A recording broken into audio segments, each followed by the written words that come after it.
Assalamualaikum warahmatullahi wabarakatuh. Perkenalkan, nama saya Dini Yuliani, NPM 2010100099 dari kelas B Fakultas Hukum Universitas Pasundan. Kali ini saya akan menjelaskan tentang penegakan hukum atas pelanggaran HAM dalam kasus pembunuhan Angelin.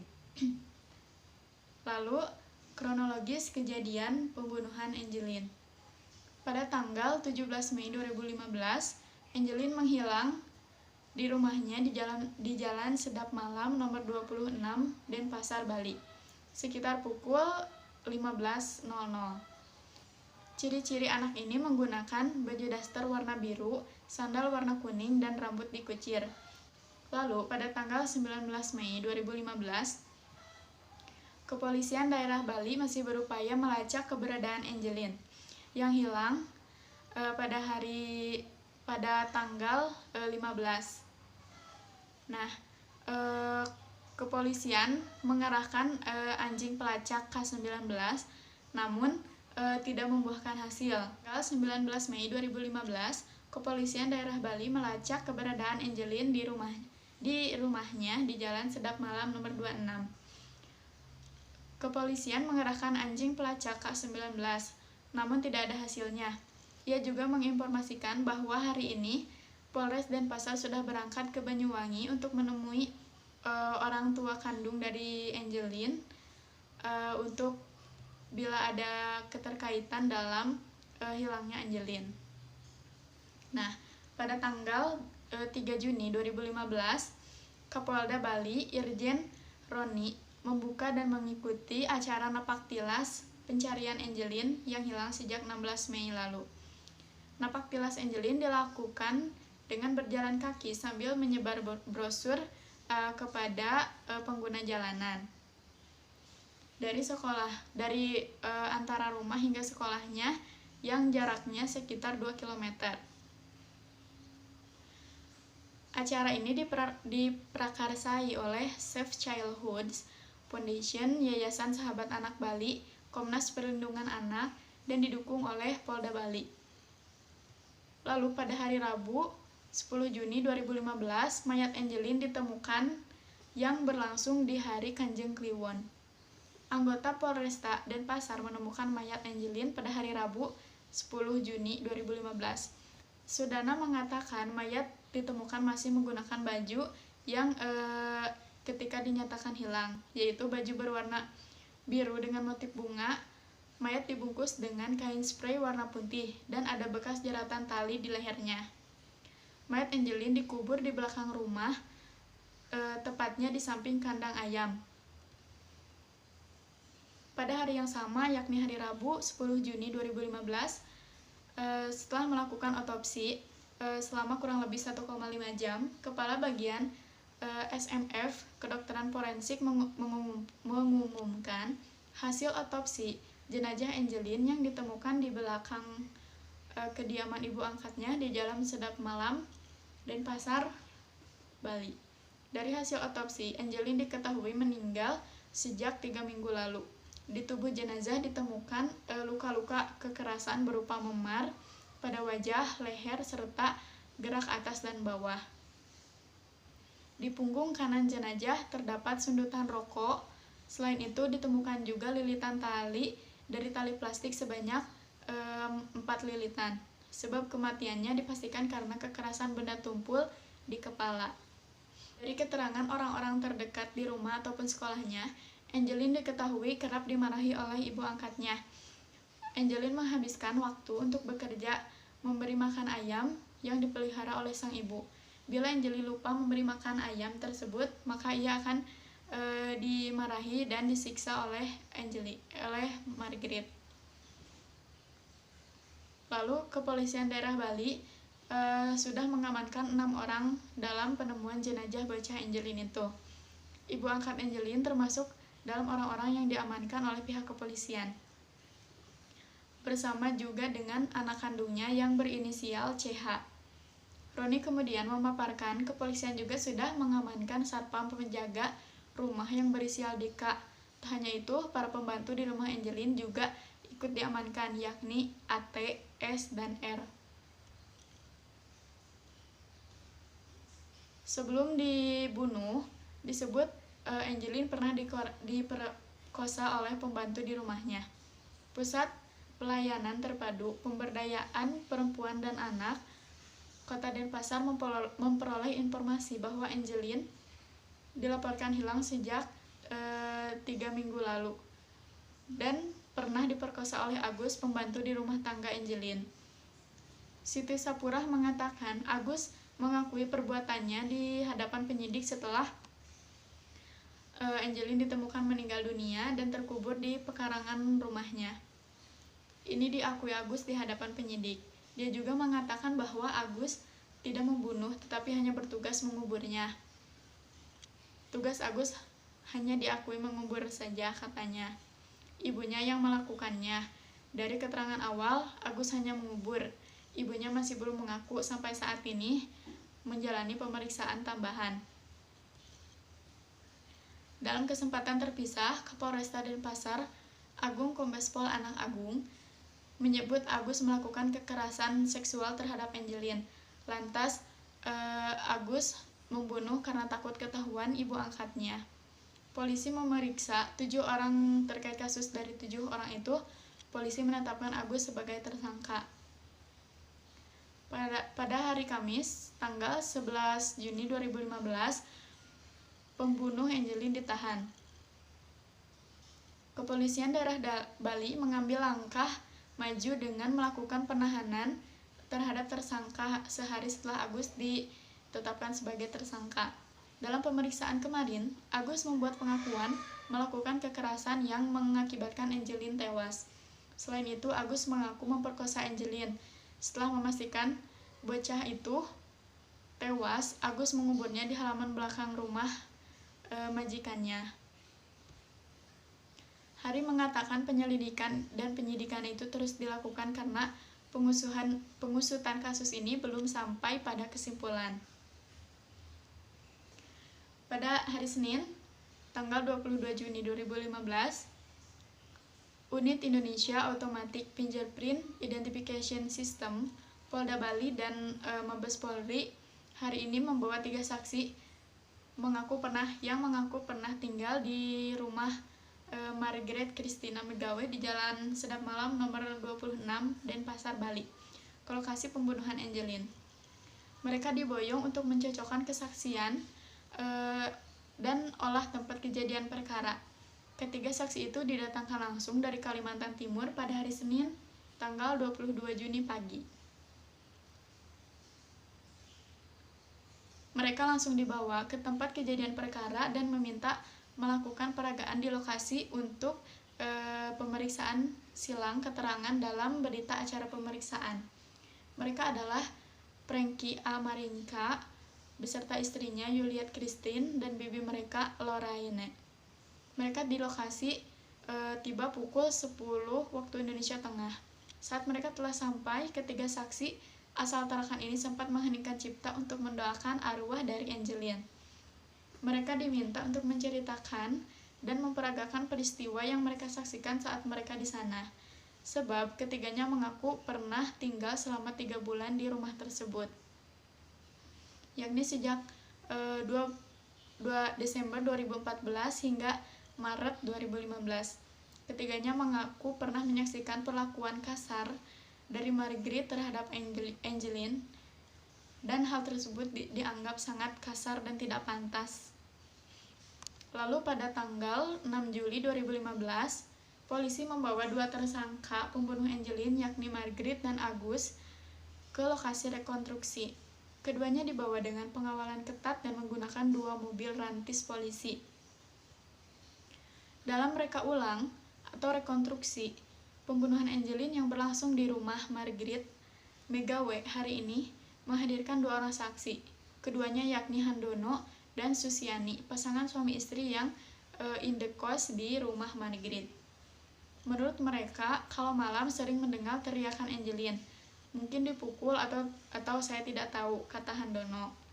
Dia mengaku kaget ketika bocah tersebut ditemukan dikubur di halaman rumah ibu angkatnya pada Rabu 10 Juni setelah dikabarkan hilang sejak 16 Mei 2015. Guna mengamankan jalannya rekonstruksi, Polresta Bali menerjunkan 150 anggotanya yang terdiri anggota Sabara, Dalmas, Satuan Lalu Lintas, hingga polisi berpakaian preman. Selama proses rekonstruksi, Jalan Sedap Malam ditutup sementara.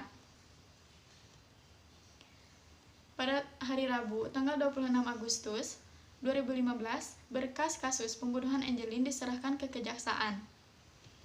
Berkas kasus pembunuhan Angelin Margaret Megawe sudah P21 atau sudah lengkap dan diserahkan ke pihak Kejaksaan. Kamis 22 Oktober 2015, sidang pembunuhan Angelin Margaret terus menangis. Terlihat terdakwa pembunuhan Angelin terus menyeka air matanya yang bercucuran saat mendengar pembacaan dakwaan oleh jaksa penuntut umum Purwanta Sudarmaji. Saat itu, jaksa menguraikan kronologi pembunuhan keji oleh terdakwa Margaret. Margaret menggunakan kemeja putih dan celana hitam, terus menggeleng-gelengkan kepala bersama dengan dua anaknya yaitu Ipon dan Christine datang pada pertengahan persidangan. Dalam dakwaannya, jaksa menyebut Agustai yang juga terdakwa dalam kasus tersebut disuruh Margaret masuk ke dalam kamarnya. Saat masuk ke dalam, Agus melihat Angelin sudah terkulai lemas di lantai. Hanya jari manisnya yang terlihat bergerak. Kata jaksa Sudarmaji di Pengadilan Negeri Denpasar, Kamis 22 Oktober 2015. Selanjutnya, Margaret menyuruh Agus untuk menguburkan jasad Angelin dengan diiming-imingi uang 100 juta dan disuruh pulang ke Sumba, Nusa Tenggara Timur. Ibunda Angelin, Hamidah, terus menangis di dalam persidangan karena tak kuasa menahan mendengar bacaan jaksaan penuntut umum. Pada hari Senin, 29 Februari 2016, kasus Angelin Margaret dihukum seumur hidup. Majelis Hakim Pengadilan Negeri Denpasar, Bali memvonis terdakwa Margaret Megawe dengan hukuman seumur hidup. Margaret dinyatakan bersalah melakukan pembunuhan Angelin. Terdakwa terbukti bersalah secara sah dan meyakinkan melakukan pembunuhan berencana, eksploitasi anak secara ekonomi, memperlakukan anak secara diskriminatif.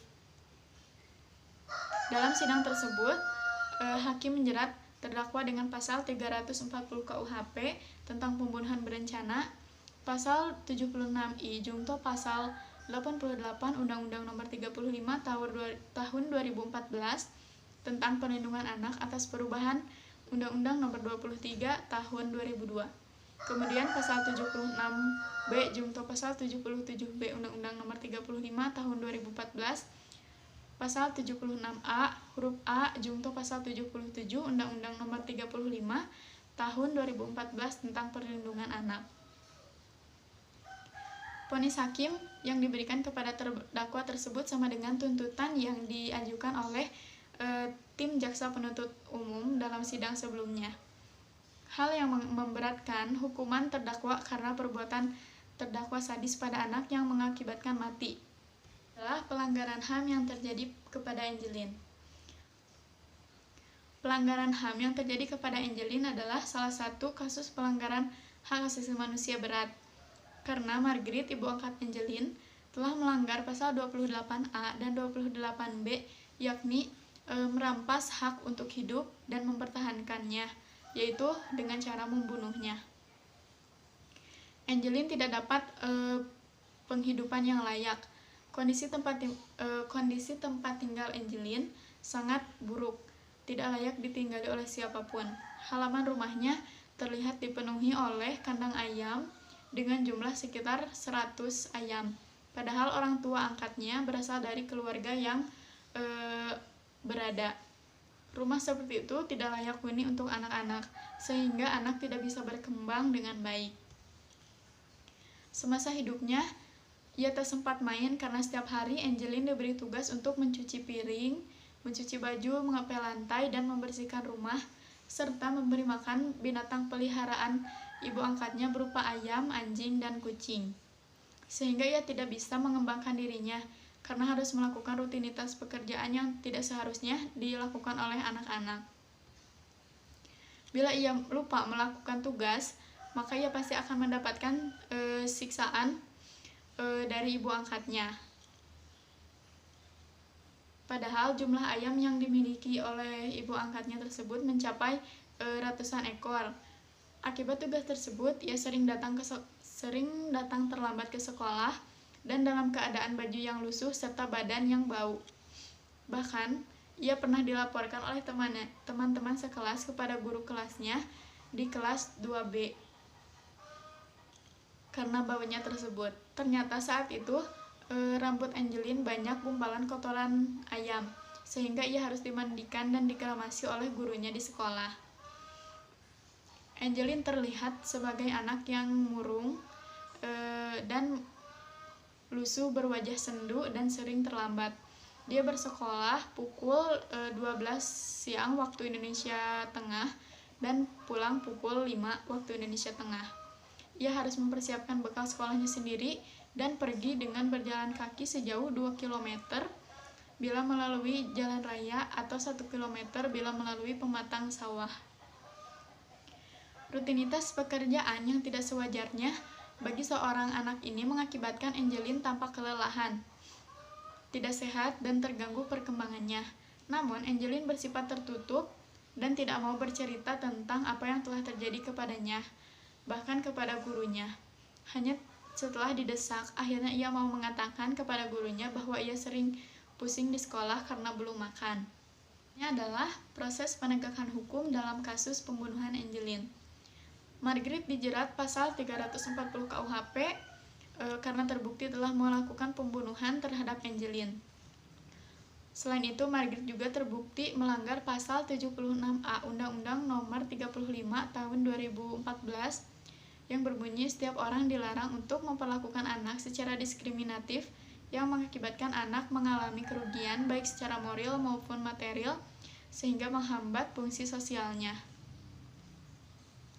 Pasal 76B karena terbukti Margaret melantarkan Angelin serta tidak memberi penghidupan yang layak untuknya, serta pasal 76I yang berbunyi setiap orang dilarang menempatkan, membiarkan, melakukan, menyuruh melakukan, atau turut serta dalam melakukan eksploitasi secara ekonomi dan atau seksual terhadap anak. Sedangkan Agustai, pembantu Margaret, dijerat pasal 340 KUHP jungto pasal 56 KUHP tentang membantu pembunuhan berencana yang ia lakukan bersama ibunya, serta pasal 181 KUHP karena terbukti telah ikut serta dalam melakukan penguburan jenazah.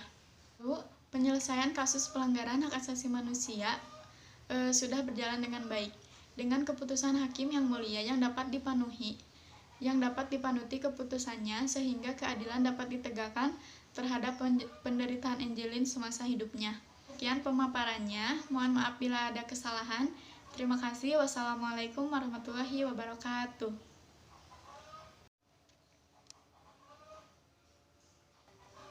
Yang kedua, saya pikir penegakan hukum harus benar-benar dilaksanakan agar efek jera kepada setiap penjahat dapat diantisipasi. Pandangan saya berpijak pada ketentuan yang ada. Jika di dalam undang-undang ditentukan pidana mati pun, maka itu berarti dapat diterapkan kepada pelaku. Meskipun pidana mati sebagai pidana yang paling berat, bukan berarti menjamin bahwa kasus lain sejenis kasus Angelin terjadi di kemudian hari. Maka, yang terpenting adalah bagaimana pencegahan agar tidak ada lagi anak yang bernasib sama seperti Angelin. Perlindungan anak dilakukan sesuai dengan kebutuhannya sehingga tidak terkesan berlebihan, atau perlindungan terhadap anak dilakukan dengan memperhatikan dampak terhadap lingkungan dan anak itu sendiri, sehingga perlindungan terhadap anak dapat dilakukan secara rasional, bertanggung jawab, dan bermanfaat secara efektif dan efisien. Cukup sekian penjelasan tentang penegakan hukum atas pelanggaran HAM dalam kasus pembunuhan Angelin dari saya. Mohon maaf bila ada kesalahan. Mohon maaf